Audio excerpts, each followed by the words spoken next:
30 sekundžių testas - nustatyti, ar jūsų buhalteris yra tikrai kompetentingas. Pradedam.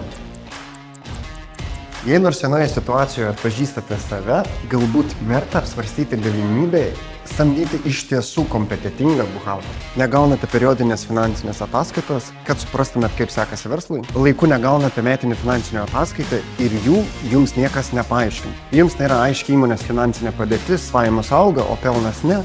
Jausmas toks, lyg buhalteris dirbtų viešosioms įstaigoms, bet ne jums. Nesusikalbate su savo buhalteriu ir jums niekas nepaaiškina, ką reiškia ir iš ko susidarė jūsų įmonės finansinis rezultatas. Neturite su kuo pasitarti prieš priimant įmonei svarbius finansinius sprendimus. Tai yra nekilnojamas turtas, ilgalaikio turto pirkimas, investavimas. Yra nors vienas taip. Nenoriu jūsų nuliūdinti, bet galimai jums reikia pagalvoti apie naujus buhalterinės apskaitos partnerius. Kviečiu pasikalbėti, bei turime papildomų verčių naujiems klientams. Įmonės finansinės sveikatos auditas ir rekomendacijos, įmonės finansų planavimo ir biudžetavimo šablonai ir finansų vadovo įžvalgos apie jūsų įmonės finansinius rodiklius. Rezervuokite susitikimą ir gaukite visas šias vertes paspausdami mygtuką žemiau.